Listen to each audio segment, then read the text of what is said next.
Merhaba arkadaşlar, kanalıma hoş geldiniz. Bugünkü örgü anlatımda bu güzel modelin anlatımını yapacağım arkadaşlar. Modelimiz kabarık 3 boyutlu görünümde.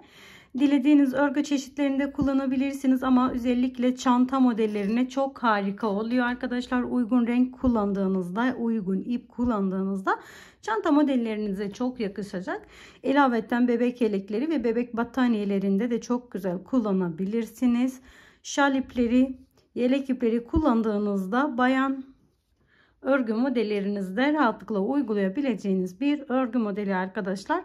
Ben böyle küçük bir parça üzerinde sadece örnek amaçlı anlatım yapacağım. Modelimizin arka yüzü de bu şekilde. Ön yüzü bu şekilde arkadaşlar. Bunun için 2 tane ip kullanıyorum. Dilerseniz sadece tek renk kullanabilir veya 2'den fazla da renk kullanabilirsiniz. 2.75 milimlik bir tığ kullanıyorum. Eğer bebek battaniyesini yapıyorsanız 3 numara veya 3,5 numara tığ tercih edin ki bebek battaniyeniz böyle yumuşacık olsun. Model 8'in katları artı 1 ilmekten oluşuyor ama model ilk sıradan itibaren kurulduğu için siz modele başlarken fazladan zincirlerinizi çekip fazla gelen zincirlerinizi daha sonra kesebilirsiniz. Kısa olursa açmak zorunda kalacaksınız arkadaşlar.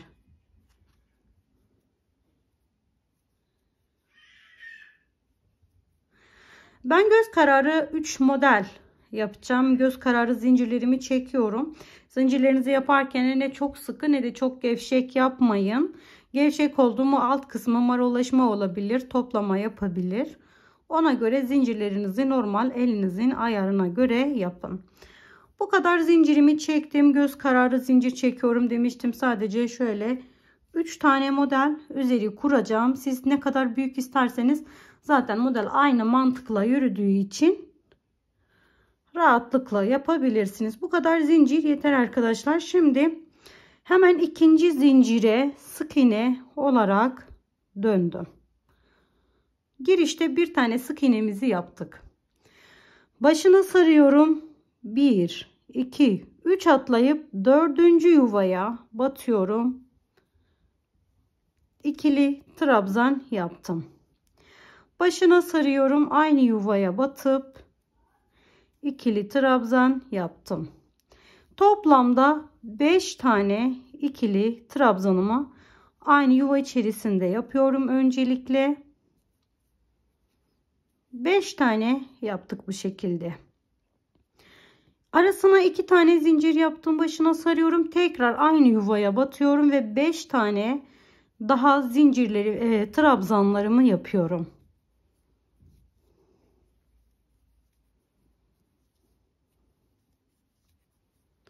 Toplamda 5 tane trabzan daha yaptım. Zincirimizin içinde toplamda şu anda 10 tane trabzanlarımız var. Başına hiç sarmıyorum. Alttan yine sayıyorum. 1, 2, 3 tane atlayıp 4. yuvaya sık iğne ile sabitledim.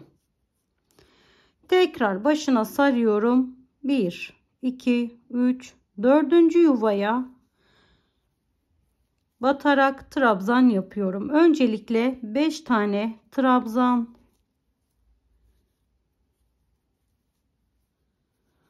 Trabzanlarınızın boyunu çok kısa ya da çok uzun tutmayın. Alttaki zincirlere göre yapın ki marollaşma ya da kasılma olmasın. Arasına bir zincir, 2 zincir. Başına sardım yine aynı yuvaya. 5 tane ikili trabzan yapıyorum.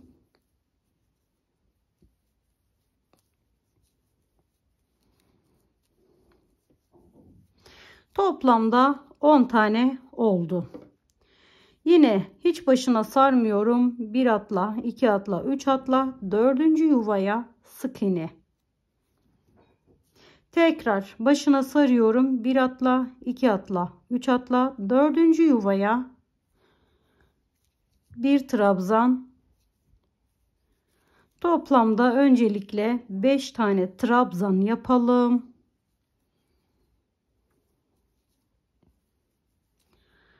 Arasına 2 zincir, aynı yuvaya tekrardan 5 tane trabzanımızı yapıyoruz.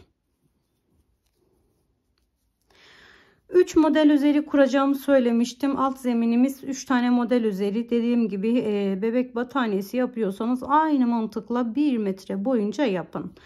Sıra sonuna geldiğim model ilk sıradan itibaren kurulduğu için fazla gelen zincirlerimizi 2 zincir veya 3 zincir öteden kesebilirsiniz ki sağlam olsun, açılmasın. Şimdi bir tane zincirimi yaptım, örgümü çevirdim.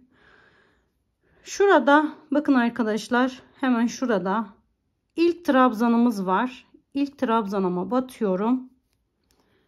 Sık iğne yaptım arka kısmından. İkinci trabzana batıyorum bu şekilde, tekrar sık iğne yaptım. Üçüncüye yine aynı şekilde batıyorum, sık iğne yaptım. Dördüncüye sık iğne, beşinciye sık iğne. Şimdi burada bir zincir çektim.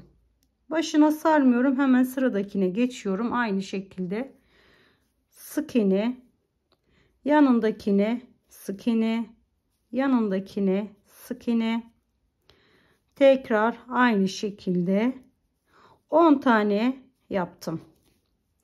Şimdi bu ara boşlukta hiç zincir çekmiyorum, hiç başına da dolamıyorum, ara boşluğu atlatıyorum, hemen ikinci modele geçiyorum. Bakın şu şekilde burada alttan batıyorum, tekrar sık iğne yapıyoruz, tıpkı bir önceki modelde yaptığımız gibi. 2 3 4 5 bir zincir çektim. Ben zincirim gevşek olduğu için bir çekiyorum. Elini sıkıysa burada 2 tane de yapabilirsiniz. Hemen karşısına geçiyorum. Yine 1 2 3 4 5 ara boşluğu atlatıyorum. Hemen bir sonraki modele ilk trabzandan yine 1 2 3 4 5 bir zincir, tekrar hemen diğer karşısına 1 2 3 4 5 ve burada bir tane sık iğnemiz vardı. Sık iğne ile sabitledim. Şimdi örgümüzün ön yüzüne geçiyoruz. Bakın arkadaşlar, modelimiz bu şekilde oldukça düzgün duruyor. İkinci ipimi bağlıyorum hemen. İkinci ipinizi bağlarken arada ip geçişleri yapabilir veya iplerinizi kopararak da yapabilirsiniz. Burada ipimi kopararak yaptım, temiz oluyor. Burada ise ip geçişleri olduğu için iplerim çirkin duruyor. Eğer bebek battaniyesi yapıyorsanız veya kenar tığlamasını uyguluyorsanız ipinizi koparmaya gerek yok. Kenar tığlaması yaparsa zaten bu ipler aradan gizlenmiş oluyor. O yüzden ben ipimi koparmadan gidiyorum. Buraya ipimi şu şekilde sabitleyip içinden geçtim. Beyaz ipimi buraya bırakıyorum. Şimdi arkadaşlar, buraya öncelikle ipimi sabitledim. Daha sonra 1 2 3 4 tane zincirimi çektim. Kenara şöyle yarım modeller kuracağız. Kenara yarım modeller kuracağımız için buraya bir yuva yapıyorum. Başına sardım. Sık iğnemiz vardı. Sık iğnenin içine batıyorum. Bir tane yuva oluşturdum. 2 zincir yaptım. Tekrar ediyorum burayı. Eliniz sıkıysa 3 zincir yapın. Benim elim gevşek tutuyorum. O yüzden 2 zincir yapıyorum. 2 tane yuva var burada. Arkadaki yuvaya, kendimize taraf değil de arkasındaki yuvaya, bir zincir yaptığımız yuvaya batıyoruz. Sık iğne yaptık. Yine 2 zincir yaptım, başına sardım. Yine arka bölüme, bakın ön bölüme değil, arka bölümde şurada yuva var, aradan atlattığımız yuva. Buraya tekrar bir yuva hazırlıyoruz. Önce bir trabzan, 3 zincir, aynı yuvaya yine bir tane trabzan, 2 zincir, arkadaki yuvadan sık iğne ile tutturdum. 2 zincir, başına sardım, arkadaki yuvadan bir tane trabzan, arasına 3 zincir, aynı yuvaya tekrardan bir tane trabzan, 2 zincir, tepeye arkadaki bölüme sık iğne, 2 zincir, buraya geri dönüş yaptığımız bir yuvamız var. Şurası bakın arkadaşlar zaten duruyor. Bir trabzan yaptım. 2 zincir yapıyorum. Yarım trabzan, yarım model olacağı için 2 zincir yeterli gelecektir. Aynı yuvaya bir trabzan daha. Şimdi geri dönüyoruz. Buradaki amacımız ipimizi buraya getirmektir. Ben ipimi şöyle örgümü çevirdim. 1, 2, 3, 4 bakıyorum, ayarlıyorum. 5 tane zincirimi çektim. Sık iğnenin içine batıyorum. Kaydırma yöntemiyle kaydım. 1, 2, 3, 4, 5, 6, 7. Bir sonraki modelin tepesine yine sık iğne yapıyorum. Tutturmuştuk buradan. Pardon, kaydırma yapıyorum. 1, 2, 3, 4, 5, 6, 7. Bir sonraki modele tekrar kaydırma yaptım. 1, 2, 3, 4, 5 tane çektim. Burada zincirlerimiz vardı. 3. zincire batarak kaydırma yaptım. Bir zincirle modelimi çeviriyorum. Şimdi arkadaşlar tekrar ediyorum. Bazı arkadaşlarımız her yuvadan tutturuyor. Bazı arkadaşlarımız benim gibi yapıyor. Buradaki tek amacımız bu ipimizi bu tarafa geçirmektir. Ben bu şekilde uygun gördüm. İsterseniz uzun bir zincir çekip direkt buradan şu tarafa da bağlayabilirsiniz. Kendi rahatlığınıza göre nasıl istiyorsanız öyle yapın. Örgümü çevirdim. 1, 2, 3 tane zincirimi yaptım. Başına sardım. Giderken yuvalar oluşturmuştuk. Yuvanın içine batıyorum. 1, 2, 3, 4, 5.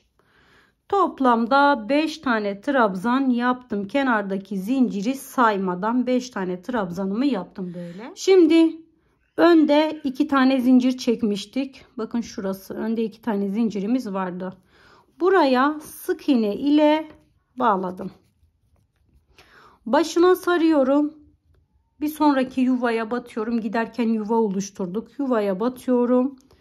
5 tane ikili trabzan yapıyorum.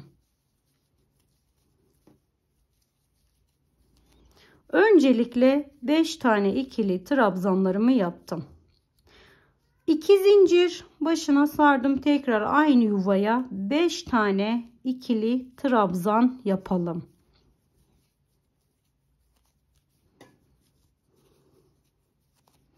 Buraya 5 tane ikili trabzan yaptım. Yine modelimizin öndeki yuvadan, bakın 2 tane zincir olan yerden sık iğne ile kapattım. Başına sardım. Giderken oluşturduğumuz yuvaya batıyorum. Tekrar 5 tane ikili trabzan yapıyorum.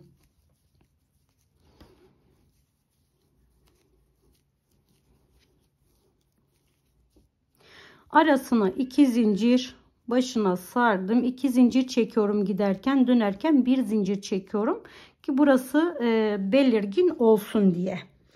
Şimdi tekrar 5 tane trabzan yapıyorum. Tekrar modelimin ön kısmındaki yuvadan bir tane sık iğne yaptım. Kenara geldim. Kenarda yarım yapıyoruz. Sadece 5 tane ikili trabzanlarımızı yapıyoruz. 5 tane trabzan yaptım. Yarım model olduğu için 5 tane yeterli arkadaşlar. Bir zincir yaptım. Örgümü çevirdim. Şimdi geri dönüşümüzü yapacağız. Geri dönüşü yaparken burada ilk trabzanıma bakın batıyorum. Buraya sık iğne yaptım. Biraz baştaki sizi zorlayabilir.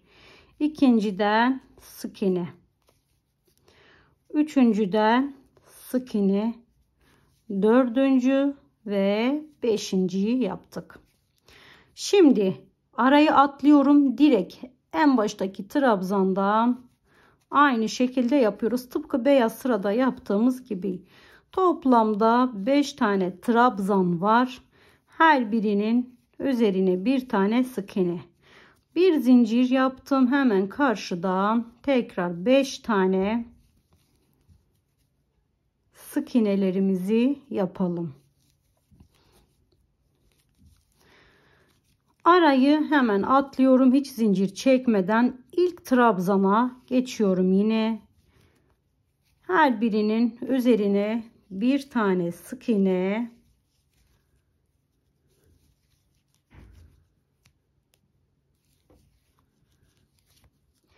Bir zincir, hemen karşısından yine aynı şekilde her birinin üzerine bir tane sık iğne. Yarım modele geldik. Yine en baştakine hiç zincir yapmadan geçiyoruz aralarından. Toplamda 5 tane şöyle arkadan aldığımız sık iğnemiz oldu. Şimdi burada zincir çekerek dönmüştük. Zinciri bir yuva olarak hesaplamamıştık. Bir trabzan olarak hesaplamamıştık.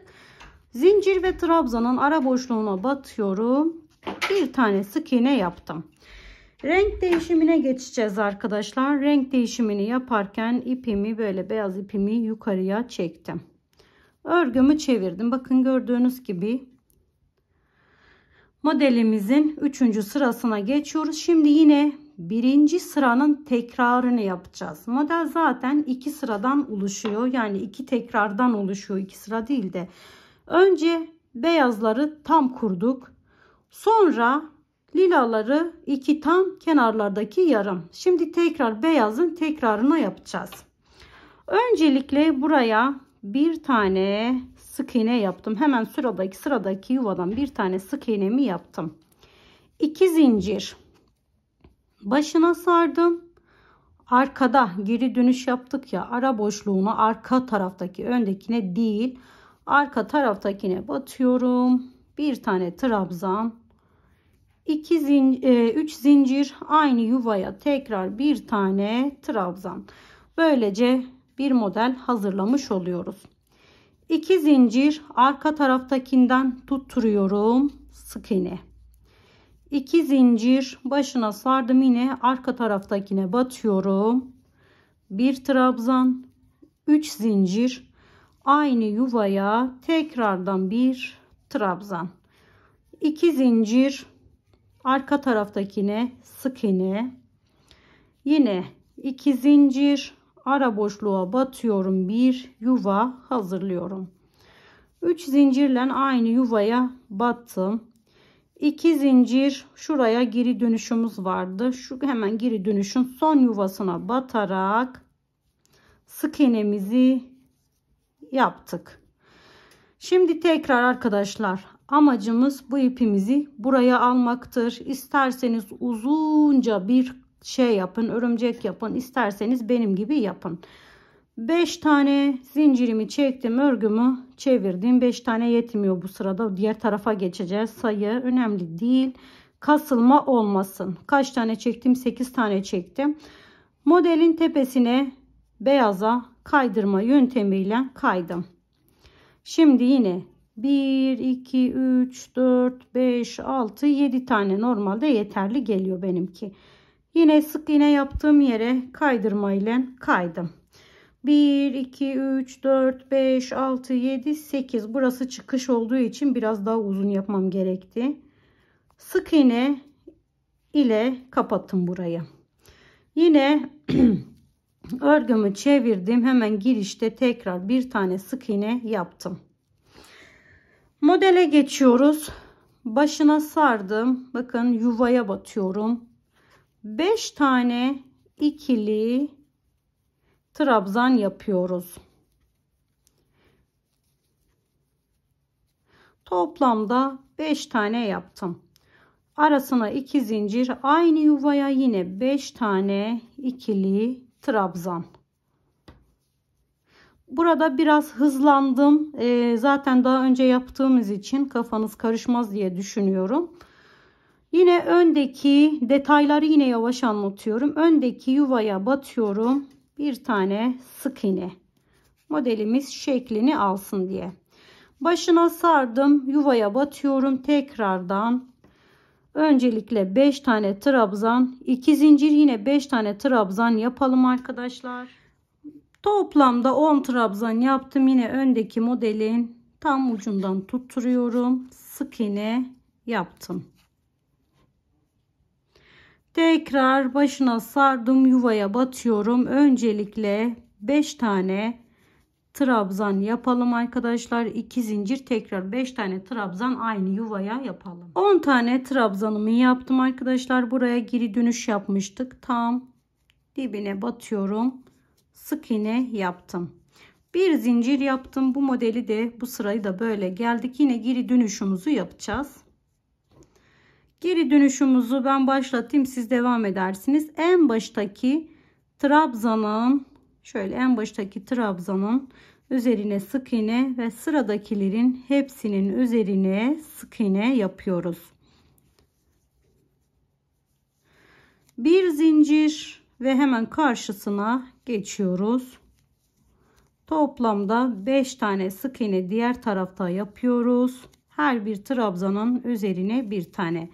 Hiç zincir çekmeden hemen diğer modele aynı şekilde ilk trabzandan başlıyoruz. Sıramızın başına kadar tekrar gelelim.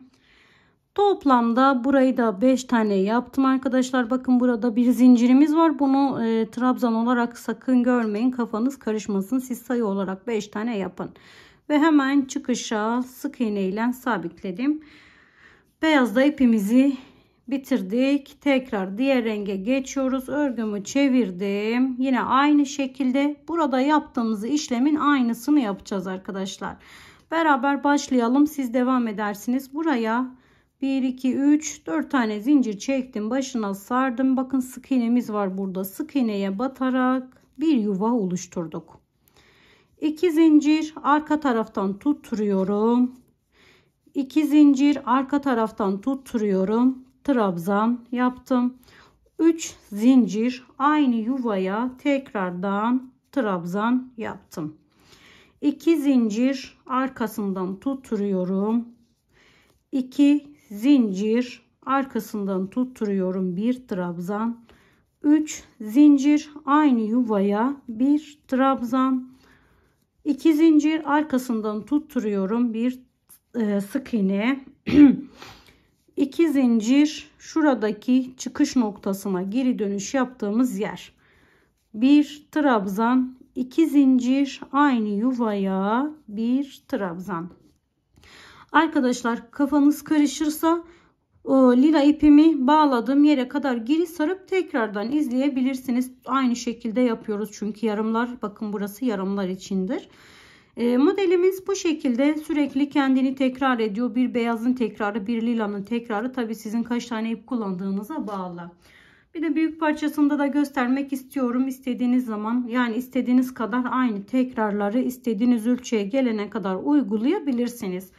Kenarlarımızda yarım, bir tam, bir yarım olarak yapıyoruz. Modelimiz böyle arkadaşlar. Elimden geldikçe anlaşılır bir şekilde sizlere anlatmaya çalıştım. Umarım sizler için de faydalı bir anlatım olmuştur. Kanalıma abone olmadıysanız ve bu aşamaya kadar beni izlediyseniz kanalıma abone olmanızı rica ediyorum. Siz bana ne kadar destek verirseniz ben o kadar sizler için yeni modeller paylaşmaya çalışacağım. Videomun sonuna geldiğim başka bir videoda görüşmek dileğiyle şimdilik hoşça kalın, sağlıkla kalın.